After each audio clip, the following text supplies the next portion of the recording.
Assalamualaikum warahmatullahi wabarakatuh.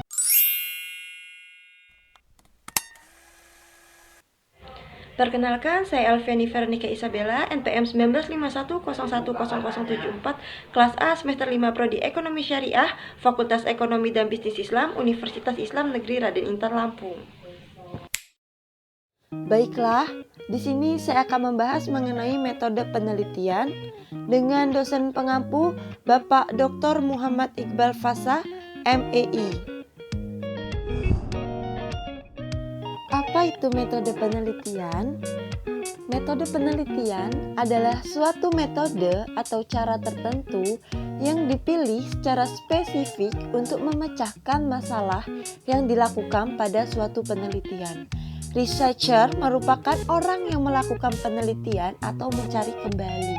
Re artinya kembali, search artinya mencari atau meneliti, dan adalah pelaku atau orang yang melakukan penelitian tersebut. Selanjutnya, cara mencari ide penelitian. Yang pertama, mengikuti webinar tertentu seperti webinar ekonomi syariah dan mencari jurnal. Contoh dari jurnal-jurnal ini yakni Jurnal Keluaran 2021, Jurnal Ekonomi Syariah 2021, dan Jurnal Keuangan dan Perbankan Syariah 2021. Selanjutnya, abstrak. Apa itu abstrak? Abstrak adalah hal yang mengenai atau yang menggambarkan paper yang dibuat. Biasanya dalam abstrak itu terdiri dari masalah, bagian secara umum dalam paper, metodologi penelitian, dan hasil dari penelitian. Paper umumnya terdiri dari 150-250 kata. Selain itu, biasanya abstrak ini dibuat di akhir sebuah penelitian atau paper. Paper ini dapat dituliskan dengan bahasa Inggris atau general ataupun bahasa Indonesia. Poin-poin yang terdapat di dalam abstrak antara lain, yang pertama masalah yang akan diteliti, kedua metode yang digunakan dalam penelitian, ketiga hasil yang diperoleh pada penelitian, keempat kesimpulan, dan yang terakhir yakni kata kunci. Isi dan cara penulisan abstrak. Isi dari abstrak yakni menggambarkan keseluruhan isi paper serta masalah bagian secara umum. Cara penulisan abstrak, yang pertama spasi single, yang kedua tulisan abstrak di bagian tengah paragraf, ketiga penulisan abstrak dapat dituliskan dengan bahasa Indonesia ataupun bahasa Inggris, keempat tulisan bold pada penulisan abstrak, dan yang terakhir di bagian kata kunci dimiringkan. Setelah abstrak, sekarang kita ke pendahuluan. Pendahuluan merupakan bagian yang melatar belakangi isi paper atau penelitian tersebut. Poin-poin dalam pendahuluan antara lain, yang pertama menunjukkan adanya masalah yang akan diteliti, yang kedua diperkuat data dan teori singkat, dan yang terakhir ulasan singkat peneliti terdahulu. Isi pendahuluan, yang pertama latar belakang, kedua tujuan, ketiga data, keempat fenomena, kelima data grafik lebih bagus, keenam gap research, ketujuh perbedaan teori dan praktek, ke-8 perbedaan hasil penelitian terdahulu, ke-9 rekomendasi dari penelitian terdahulu, dan yang terakhir kemukakan alasan singkat. Cara penulisan pendahuluan. Yang pertama, menggunakan huruf kapital, kedua, tulisan pendahuluan memakai rata kanan, ketiga menggunakan spasi 1,15, dan yang terakhir setiap di akhir paragraf titik harus di bagian akhir yaitu di bagian body note. Landasan Al-Quran dan hadis. Yang pertama, font pada tulisan Arab menggunakan tradisional Arabic.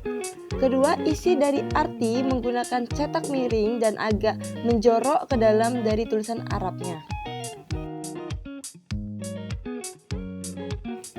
Latar belakang merupakan penjelasan dalam bentuk uraian paragraf yang berisi alasan mengapa sebuah karya tulis ilmiah dibuat dan guna mendukung penulisan karya ilmiah yang kompeten.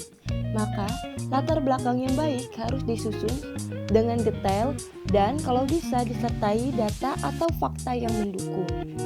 Research gap merupakan perbedaan pendapat dari penelitian sebelumnya. Perbedaannya antara lain yang pertama, teori dan praktek, serta perbedaan hasil penelitian terdahulu. Contohnya, Rahma pada tahun 2021 menyatakan bahwa minat investasi di masa pandemi menurun drastis. Berbeda dengan penelitian sebelumnya, Kurniawan pada 2021 menyatakan bahwa pada masa pandemi disitulah saatnya investor sejati menanamkan modal di saham yang berpotensi berkembang.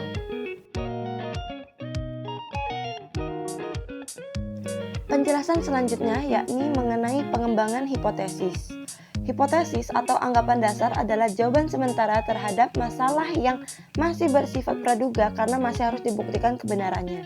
Dugaan jawaban tersebut merupakan kebenaran yang sifatnya sementara, yang akan diuji kebenarannya dengan data yang dikumpulkan melalui penelitian. Dalam penelitian ilmiah atau paper, metodologi yang dapat digunakan terbagi menjadi dua, yakni penelitian kualitatif berangkat dari data yang kemudian dijelaskan oleh teori-teori yang dianggap relevan, dan penelitian kuantitatif yang berangkat dari teori menuju data. Peneliti harus netral dan tidak memihak. Pengembangan hipotesis dengan menggunakan H0 dan H1. Dengan contoh, hipotesis 1, H0 kepemimpinan Islam tidak mempengaruhi kinerja karyawan Islami. H1, kepemimpinan Islam mempengaruhi kinerja karyawan Islami. Contoh hipotesis ini merupakan hipotesis yang kurang tepat dan tidak perlu dilakukan. Sedangkan hipotesis yang benar yakni X1 kepemimpinan Islam, X2 kepuasan kerja Islam, X3 motivasi kerja Islam, dan Y kinerja karyawan Islami. Kepemimpinan Islam terhadap kinerja karyawan Islami, yang pertama, konsep, teori, dan pembahasan yang relevan antar variabel.